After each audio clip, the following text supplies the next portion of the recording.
극강의 효율적인 공부 방식을 알려줄게요. 제가 여러 차례 얘기했었지만 22년 동안 강남에서 수많은 학생들을 가르쳐본 결과 공부에 있어서 가장 효과적이고 성적이 가장 확실하게 오를 수 있는 방법은 어려운 문제, 고난도 문제를 공부할 때는 평상시 여러분들의 상식이나 통념과 다르게 정말 많은 시간을 투자해야 돼요. 보통 여러분들의 통념은, 저는 영어 강사니까 영어 과목의 사례로 들어볼게요. 아무리 어렵고 고난도 지문이라 할지라도 한 지문을 공부하는데 보통 한 20분, 30분? 길어야 1시간 정도? 그렇게 공부하면 성적을 효율적으로 올릴 수 없을 거예요. 아마 성적이 올라가는 데는 제가 지금부터 얘기하는 것보다는 훨씬 더 많은 시간과 노력을 투자해야 될 겁니다. 제가 얘기하는 방식은 한 지문을 공부하는데 1시간, 2시간, 아니 3시간 이상이 걸려도 그것이 맞는 방법이라는 얘기입니다. 다들 착각들 하시는 부분이, 제가 아까부터 계속 고난도 지문, 어려운 지문이라 하는데 한번 생각을 해보세요. 어려운 문제, 그게 수학이든 영어든 어떤 과목이든 간에 어려운 문제를 공부하는 데 있어서 이걸 간신히 대충 이해하고 넘어가면 그와 비슷한 유형을 실전 문제에서 만났을 때 잘 생각해 보세요. 맞출 수 있을까요? 제가 지금 얘기하는 거에 단 한 명도 예외를 본 적이 없어요. 어려운 한 문제의 공부를 정답 정도만 간신히 이해할 정도로 공부하면 과연 실전 문제에서 그와 비슷한 유형의 문제를 맞춰낼 수 있을까요? 뭐 운으로 맞출 수는 있겠죠.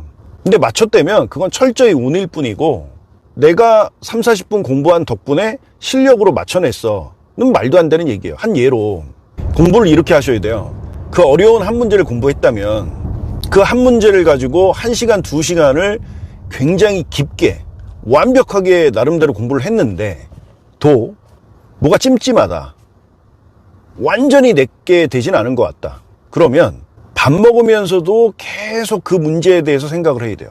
그리고 이동 시간에도, 심지어 잠자리에 누워서도 그 문제에 대해서 계속 생각하셔야 돼요. 그리고 더 심지어는 그 다음날, 그 다음 날까지도 그 한 문제에 대해서 계속 생각하고 고민하셔야 돼요.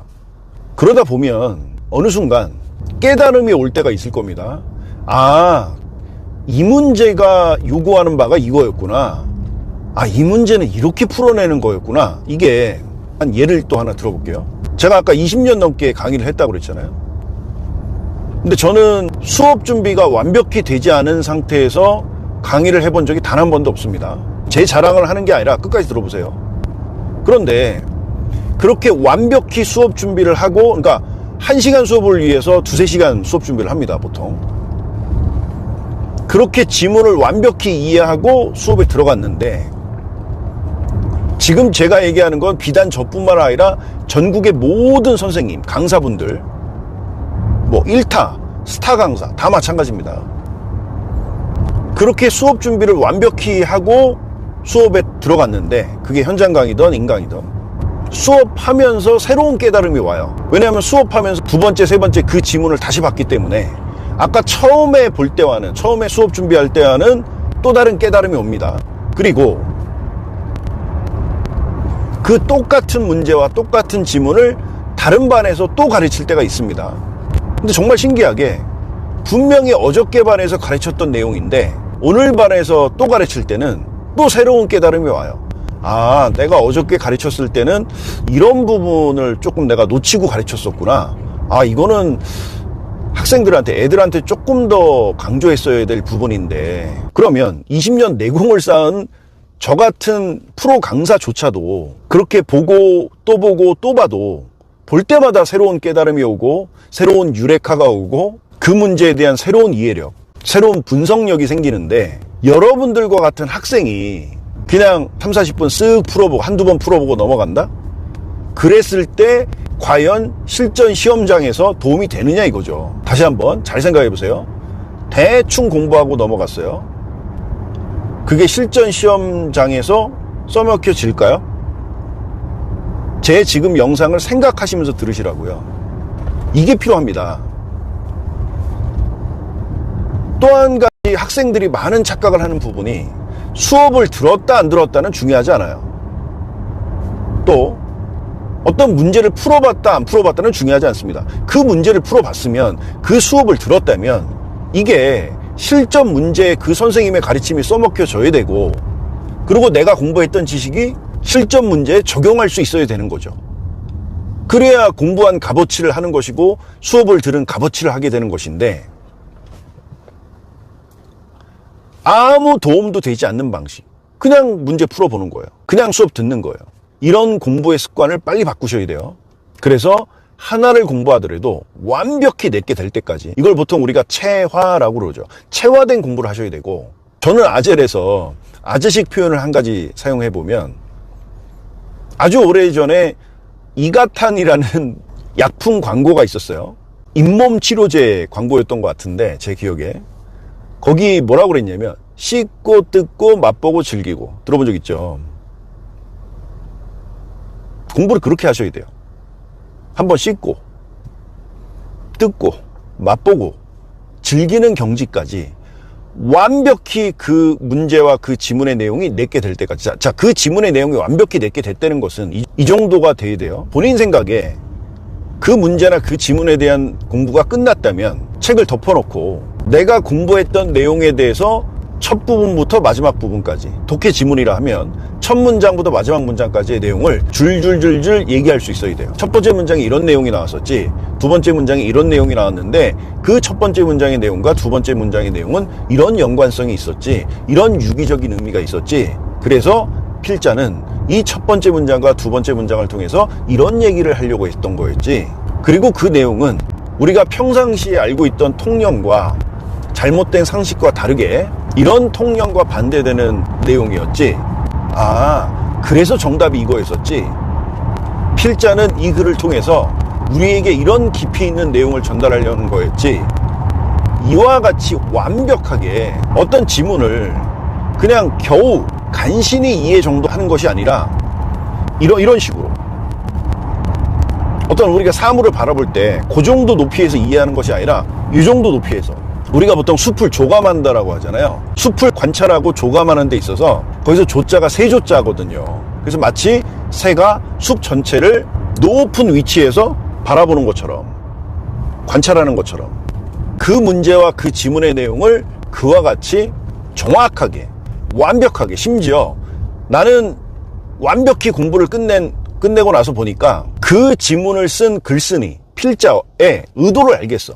아, 필자가 이래서 이런 얘기를 한 거구나 정도까지 이해해야 되는 겁니다. 특히 시험이 얼마 안 남은 시점에서는 더더군다나 그렇게 공부하세요. 절대 양으로 승부하지 마시고 어려운 고난도 문제를 공부할 때는 딱 이런 마음가짐. 나는 오늘 이 한 놈만 패겠어. 한 문제만 완벽하게 정확하게 내 걸로 만들 거야. 이런 마음가짐으로 공부를 해보세요. 그래서 그와 비슷한 문제를 실전 시험에서 만났을 때 나는 반드시 맞히고야 말 거야. 난 절대 틀리지 않을 거야. 이런 마음가짐으로 공부하셔야 돼요. 이게 하루에 한 문제 쌓이고 나면 한 달이면 무려 30문제를 더 맞출 수 있는 거예요. 이건 엄청난 얘기죠. 근데 항상 대충대충 공부하고 넘어가잖아요.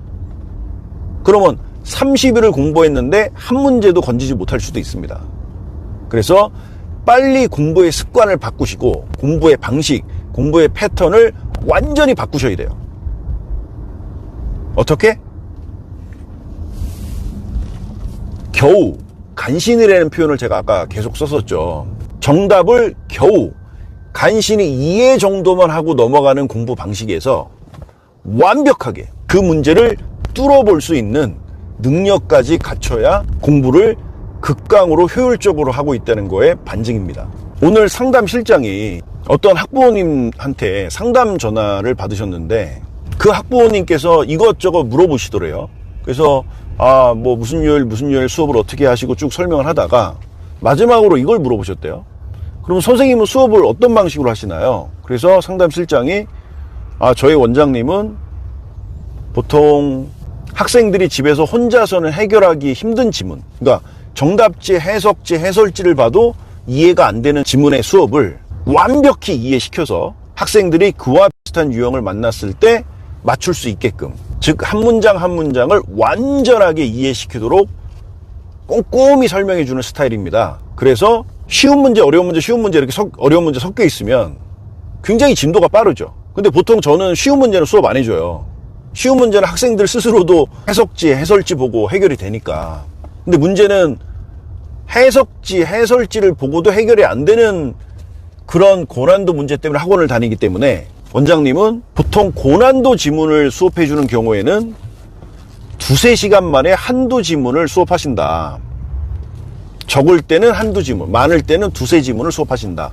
그랬더니 그 학부모님께서 2-3시간 동안 겨우 그것밖에 안 가르쳐 주십니까? 라고 하면서 전화를 팍 끊으셨다고 하시더라고요. 여러분들은 그분이 누군지 모르니까 제가 마음 놓고 얘기할게요. 저는 너무나 답답합니다. 지금 제 영상을 보시는 분들도 꼭 명심하셔야 돼요. 수능 시험 문제를 단 한 문제도 처음부터 끝까지 보신 적이 없으신 분이, 한 번도 풀어보신 적이 없으신 분이 저 같은 수능 전문 강사가 다 이유가 있고 뜻이 있어서 그렇게 수업하는 것인데, 그래야만 진짜 학생들이 도움을 받는 수업이라서 그렇게 수업을 진행하는 건데, 이런 식으로 강의를 선택하고 학원을 선택하는 것은 대단히 잘못된 방식입니다. 그래서 이거는 참고로 말씀드린 거고, 결국 문제점은 뭐였습니까? 아니, 학생들 입장에서 다시 한번 말씀드리지만 정답지, 해설지를 봐도 이해가 안 돼서 학원에 와서 도움을 받는데, 그걸 그냥 겨우 대충 정답 정도만 이해할 수 있게끔 설명하고 넘어가잖아요. 그럼 잘 생각해 보세요. 그게 그 학생한테 무슨 도움이 되겠습니까? 제 영상을 처음 보시는 분들은 그럼 선생님은 어떻게 수업하시길래, 선생님 수업 방식은 뭐길래 그렇게 2-3시간 동안 한두 지문, 2-3지문밖에 진도를 못 나가십니까? 진도가 너무 느린 거 아닙니까? 라고 생각하시는 분들은 제 유튜브 채널을 구독하시고요. 실전 영상 강의를 많이 올려놨습니다. 그래서 그거를 제발 처음부터 끝까지 일부분만 보지 마시고 끝까지 다 보시고 제대로 판단해 보십시오. 그러면 제가 자신하는데 수능 영어 하나만큼은 대한민국 그 어떤 강사보다 가장 완벽하게 가르치고 있다고 자부합니다. 그래서 꼭 한번 영상 보시고 확인해 주시고요. 그래서 꼭 명심하세요. 올바른 공부 방식은 고난도 문제, 어려운 문제를 공부할 때는 천천히 공부해라. 절대 서두르지 말아라. 천천히 읽고 천천히 공부하는 것이 결국은 빨리 읽을 수 있는 지름길이다. 빨리 문제를 풀어낼 수 있는 지름길이다. 명심하시고 앞으로 공부 효율적으로 제대로 화이팅입니다.